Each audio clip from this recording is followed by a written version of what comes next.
आज हम बात करने वाले हैं छत्तीसगढ़ के एक जाने माने अखबार दैनिक नवप्रदेश के 14वें स्थापना दिवस समारोह की, जो हाल ही में बड़े धूमधाम से मनाया गया। यह सिर्फ एक अखबार का जन्मदिन नहीं, बल्कि जनता की आवाज़ बनने की 14 साल की गौरवशाली यात्रा का जश्न है। यह समारोह रायपुर के एक स्थानीय होटल के सभागार में आयोजित किया गया था और माहौल बेहद शानदार था।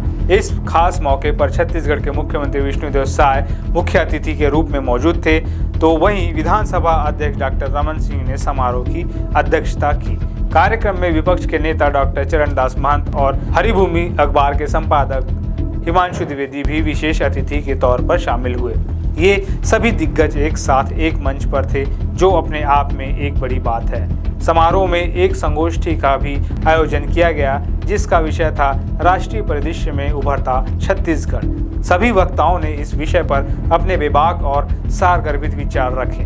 उन्होंने बताया कि कैसे छत्तीसगढ़ लगातार विकास की राह पर आगे बढ़ रहा है और राष्ट्रीय स्तर पर अपनी पहचान बना रहा है। इस खास अवसर पर दैनिक नवप्रदेश ने एक बेहद सराहनीय कदम उठाया। उन्होंने हॉकरों के बच्चों के लिए छात्रवृत्ति योजना की शुरुआत की। सोचिए, अखबार को घर घर पहुंचाने वाले हॉकरों के बच्चों के भविष्य को संवारने का यह प्रयास कितना नेक है। इस योजना के तहत 2 बच्चों को छात्रवृत्ति देकर सम्मानित किया गया। यह दर्शाता है कि नवप्रदेश सिर्फ खबरें नहीं छापता, बल्कि सामाजिक जिम्मेदारी भी बखूबी निभाता है। कार्यक्रम की शुरुआत में नवप्रदेश के संपादक यशवंत धोटे ने अपनी यात्रा का संक्षिप्त परिचय दिया और बताया कि कैसे 14 साल पहले एक साप्ताहिक समाचार पत्र के रूप में शुरू हुआ नवप्रदेश आज जन जन की आवाज बन गया है। उन्होंने बताया कि साल 2012 में उन्होंने दैनिक प्रकाशन की रूपरेखा तैयार की और तब से लेकर आज तक प्रदेश की जनता ने हर कदम पर उनका साथ दिया। संसाधनों को जुटाने से लेकर इस कठिन डगर पर हौसला बढ़ाने तक जनता का भरपूर सहयोग मिलता रहा। यह सिलसिला अनवरत चलता रहा और लोग जुड़ते गए। आज नवप्रदेश 3 राज्यों में 5 संस्करणों में प्रकाशित हो रहा है और बहुत जल्द इसका अगला संस्करण उत्तर प्रदेश में भी प्रकाशित होने वाला है। यह सचमुच एक अद्भुत उपलब्धि है। हमने जो ऑब्जर्व किया, हम जो परीक्षण कर रहे हैं, उस चीज़ को हमने देखा कि उभरते राष्ट्रीय परिदृश्य में छत्तीसगढ़ राज्य और नव प्रदेश अपने विकास की गाथा गढ़ रहा है। वैसे तो हमारी टैगलाइन है, प्रदेश के साथ पूरा देश, दैनिक नव प्रदेश। फिर भी हम कहते हैं कि राज्य के 25 साल और हमारी 14 साल की विकास यात्रा के आप सभी साक्षी हैं। समाज और राज्य के प्रति हम सबकी, राज्य की भी हमारे पे अपने दायित्व है, अपनी जिम्मेदारियां हैं। आज मेरे लिए खुशी का और गर्व की बात यह है कि नव प्रदेश का 7 फरवरी 2012 को जो उद्घाटन हुआ था, उस समय डॉक्टर रमन सिंह जी इसके चीफ गेस्ट थे, डॉक्टर चरणदास महंत थे, हिमांशु जी भी थे। और ये आज से एक नया अध्याय जुड़ा है कि श्री विष्णुदेव साय जी, हमारे छत्तीसगढ़ के मुख्यमंत्री, इस अवसर पर उपस्थित है। और मैं उम्मीद करता हूँ कि आगे 14 साल बाद और विष्णुदेव साय जी इस मंच पे आते रहे।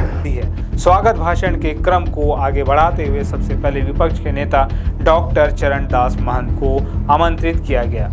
उन्होंने मंच से अपनी बात रखते हुए हल्के फुल्के अंदाज में कहा कि मैं तो अभी इंतज़ार करना चाहता था, पर मुझे ही पहले आमंत्रित किया गया। उन्होंने मजाकिया लहजे में कहा कि लगता है नवप्रदेश का 14 साल का वनवास काल समाप्त हो गया है। डॉक्टर महंत ने दैनिक नवप्रदेश के पहले अंक के प्रकाशन समारोह को याद किया और बताया कि वे भी उस ऐतिहासिक क्षण के साक्षी थे जब तत्कालीन मुख्यमंत्री डॉक्टर रमन सिंह भी उस समारोह के मुख्य अतिथि थे। उन्होंने यशवंत धोटे की पत्रकारिता के प्रति समर्पण की जमकर तारीफ की और कहा कि इसी समर्पण ने उन्हें इस मुकाम तक पहुंचाया है। उन्होंने यशवंत धोटे को बहुत बहुत बधाई दी। उन्होंने यह भी कहा कि डॉक्टर रमन सिंह ने यशवंत धोटे को भरपूर सहयोग दिया है और फिर उन्होंने मुख्यमंत्री विष्णुदेव साय से गुजारिश की कि यशवंत धोटे उनके छोटे भाई की तरह है और उन्हें भरपूर स्नेह मिलना चाहिए। इस अवसर पर हम सब लोग यहाँ हैं। बहुत अच्छा लग रहा है कि अपने एक छोटा साथी कद में बड़ा होते, अपनी ईमानदारी से प्रयास करते एक आंदोलन के रूप में यहाँ आया है। आने वाले दिनों में हम सबकी शुभकामनाएं हैं। वो छोटा है इसलिए आशीर्वाद भी देते हैं और ढेर सारी शुभकामनाएं उसको देते हैं। अभी हम लोग सुनने आए में से आलोक जी को, हिमांशु जी को तो सुनना ही है, मगर माननीय मुख्यमंत्री जी से भी कहना चाहूँगा कि अच्छा बच्चा है ये, इस पर आशीर्वाद बनाए रखिएगा। और इसके बारे में character certificate doctor Raman Singh देंगे ही। यह एक बहुत ही खूबसूरत पल था जब राजनीतिक मतभेदों से परे सभी एक मंच पर आकर एक संस्थान की सफलता का जश्न मना रहे थे। यह समारोह सिर्फ नौ प्रदेश के 14 साल पूरे होने का जश्न नहीं था, बल्कि पत्रकारिता के मूल्यों और जन सेवा के प्रति समर्पण का भी प्रतीक था। जल्द ही मिलेंगे एक और नए वीडियो के साथ, तब तक के लिए नमस्कार।